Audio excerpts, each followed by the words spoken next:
Welcome everybody to Houston County. We're in Brownsville Township today on June 17th, 2020. It's about noon, I imagine, here, and the reason we're here today, first I'll introduce myself. I'm Bob Scanlon, Assistant Manager with River Soil and Water Conservation, and along with me behind the camera is Dan Mormager, our Superstar Technician. Yes, sir. We want to talk to you today about water infiltration and how what we're doing on the landscape in our production systems can or may not have an impact on our infiltration of water. The situation today, I'll just kind of introduce it a little bit, give you a little background information. We've got two sites chosen on similar spots in the landscape. We're kind of at the top of the slope here, and we've got another site picked out roughly 100 feet to the north of us, just across the fence line on a separate managed property. The background on this particular piece of land, as far as cropping goes, this has been in no-till for roughly, for 6 years. It was corn, no-till corn, then no-till beans, into hay for 4 years, and now we can see there's been corn no-tilled into this. This particular field was herbicide sprayed 2 weeks prior to planting. You see the corn's up pretty good, and this corn was planted May 2nd. Both fields that we're looking at have 103B seat and silt loam soil type, and so that's consistent along with our position on the landscape. Seat and silt loam is a well-drained soil, and it's pretty common here in Houston County. Great soil type for cropping systems. Our scenario across the fence line is under management by a separate landowner and tenant that has been in corn and soybeans for many, many years with a mulch tillage, or like a typical chisel plow in the fall, and light tillage to spring prior to planting. Common to what you see in this area as far as the corn and soybean rotation.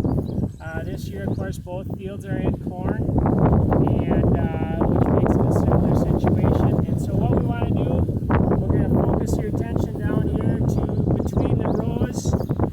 We chose this particular row because it wasn't in a wheeled track, and it was consistent with what you'd see in this field here.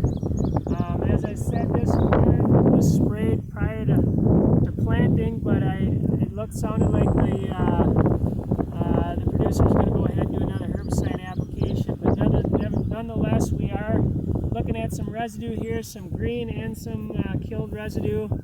And so what I'm going to do, talk about a little bit of the equipment I've got here, is just a 6-inch piece of well pipe and beveled on the edge here with a grinder. And so we're going to pound that into the soil. First though, we want to cut some of this residue, so that's not going to impact as much of our water infiltration. I just want to cut some of this green stuff and such off of the where we're going to pound in this cylinder. Just cutting it with a knife here, getting a lot of this out of here, get the big stuff out of here anyway, so that's not going to impact our test. And so we've got an area here roughly the size of our cylinder. I'm going to take and set that. What I want to do is I want to pound this about 3 inches into the ground with a block of wood. And I've got a line marked on my cylinder here.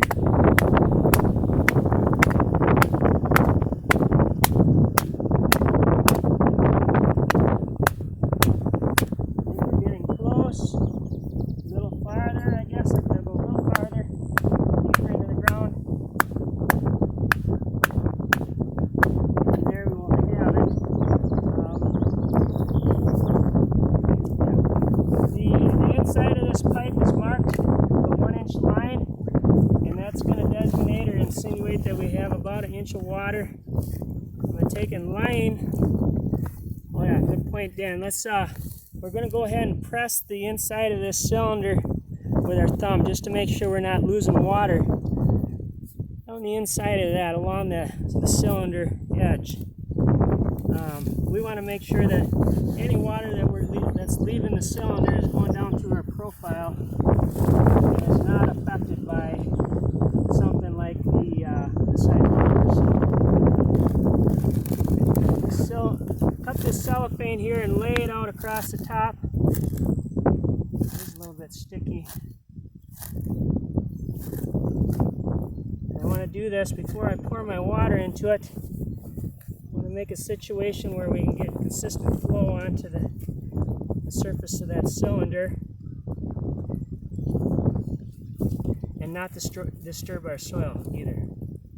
Go ahead and fill this. This is 445 milliliters of water, and in a 6-inch cylinder that constitutes 1 inch of rain. We're at the top. I'm going to go ahead and I'm going to start my stopwatch as soon as I pull this out of here, and then our experiment will start. Here we go, and start.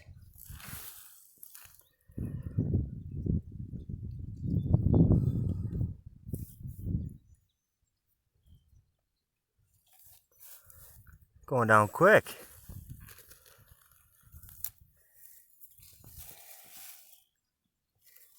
What we have here, I guess what our hypothesis is that such things as plant diversity in this particular cropping system, we're hoping is gonna has created a situation where we have a little better soil health, and what that hopefully means is that we've got a little better soil structure here, maybe a little more microbial activity, things that are going to affect positively our water infiltration rate. The fact that there's been hay in this rotation, the diverse cropping system that includes hay, in this case some legume there, some clover, alfalfa, and grasses, over 4 years prior to this corn crop has created a situation where we've got a healthier soil and possibly a soil that's going to infiltrate water a little quicker. We're at about 1:20 in. What do you think, Dan? Are we empty? Are we to the point where we just got a sheen on top?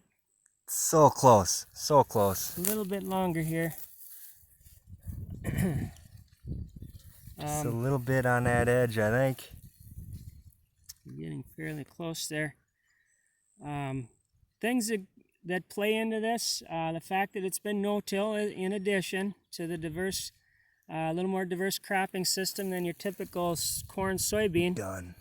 And we're going to stop that at 1:53. If you can see that on the watch there. Stopped it at 1:53.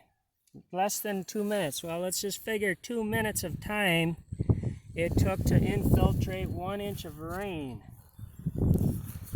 And so if we think about that, we're infiltrating 1 inch every 2 minutes. That's 30 inches an hour. Is that math right, Dan? Yeah, I believe so. That's Okay, nuts. That's pretty incredible. I mean, if you think about a typical rain event, and this is a little bit of drier situation. Our last rain event out here was a week ago today. We received 1.5 inches to about 2 inches, depending on where you were. And so the soil surface is dry.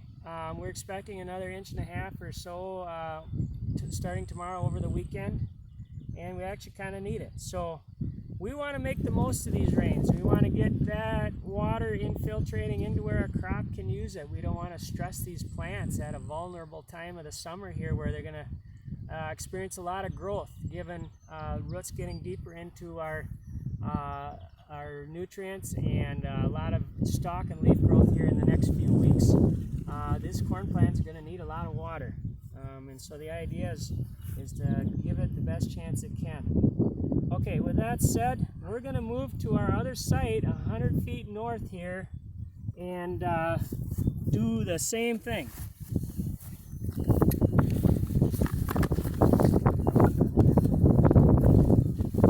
Yep. Alright, so we got water, hammer. Cylinder over there? Yep. Okay.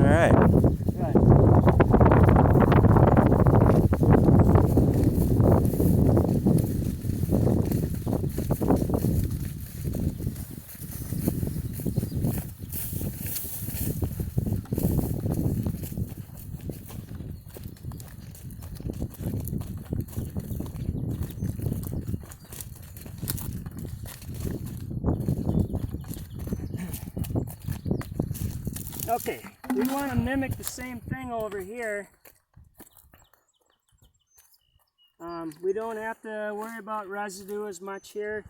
This particular field was herbicide sprayed pre-plant. See, it's great weed control. The corn, excuse me, is about the same stage in production as the one we just came from, planted the same week in time as the other field. I'm going to go ahead and I'm going to pound this in, same deal, about 3 inches into the ground.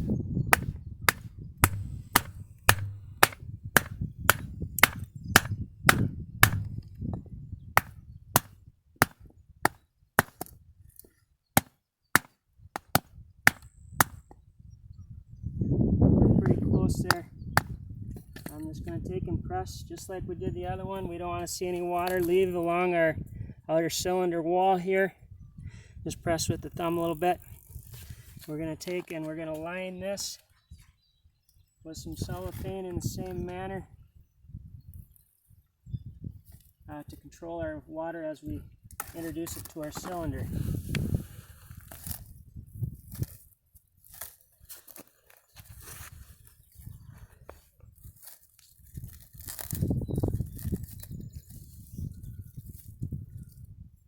Okay, bear with me a little bit here.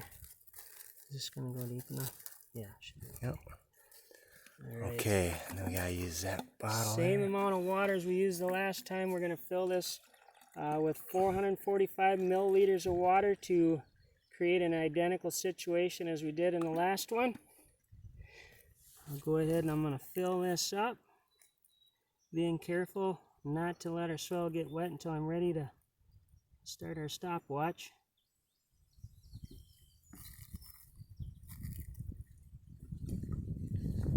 And here we go. We're set there. I'm going to empty this out and push start. We're underway. Now, as I said, some differences here on this cropping system would be, not as much of a polyculture. It's more of a biculture, a two crop system. Corn and soybean, we got a legume and a grass, as opposed to maybe a little more diversity in our hay ground that introduced multiple broadleaves, cool and warm season into that cropping system. You had your warm season bean, your cool season clover and alfalfa.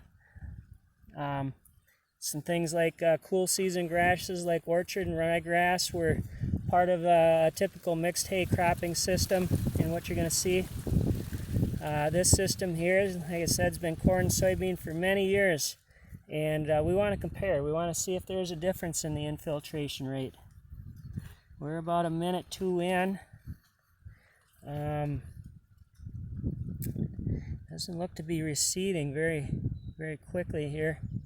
But we're going to hold out. We've got additional equipment on this site here. We theorize that this might take a little longer.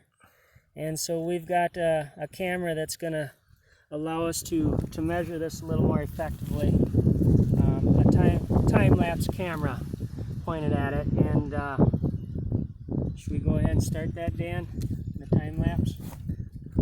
Let's give it 2 minutes, see if it matches the other one maybe, huh? Okay. I don't think it's gonna. Just in case. We're at 1 minute 50, almost 2 minutes in.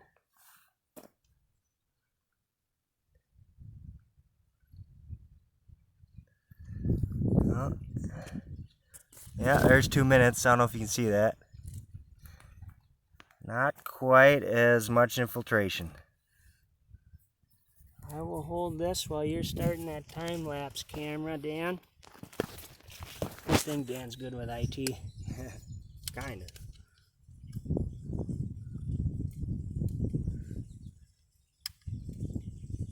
Are we running? Yep. We're running. Alright. Yeah, what time is it? Well, we've got 2 minutes and 36 seconds about. And it's 12:55, so 12:52 we started. Okay. We started this one. Might be a while.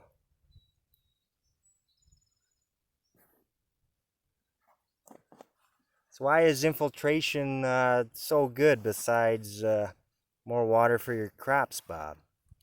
Well, we look at things like our vulnerable tributaries, our waterways and systems that run into our rivers and streams. Being at the top of the ridge here, we've got to be cognizant of what our runoff is doing to impact folks and landscapes below, down in the valley. Where we're situated here, on the ridge top, approximately 300 feet above the valley bottom. If we were to have a lot of water leave this surface without infiltrating, it's going to carry with it some sediment. And if you take a look down the row here, we're not seeing a lot of cover over us. We're not seeing a lot of armor on top of this soil. This particular field was chopped last fall for corn silage, and you can see the smooth surface that we're looking at. That would insinuate that there's been some sediment movement across the surface here, filling in those voids and making a situation where water can easily leave the landscape. If we have a situation where we can infiltrate more water, that's a better situation, as opposed to allowing that water to carry this sediment, whether it's carrying it 2 feet or 200 feet, it's carrying it, and along with it, you're carrying nutrients. If we were to take a shovel and dig up some of this, I bet we would see some platy structure below that soil surface. And you kind of show it there right at the surface. Yeah. That's a situation that's not going to allow water, typical rainfall, to infiltrate as easily as you do when you have a lot of residue helping protect that soil surface. We get a crust here at the surface that is going to expel water as opposed to infiltrate it. Yeah. Major crusting, no structure, not much infiltration. Exactly. What are we at here? 5.5 minutes in. Not seeing a lot of infiltration yet.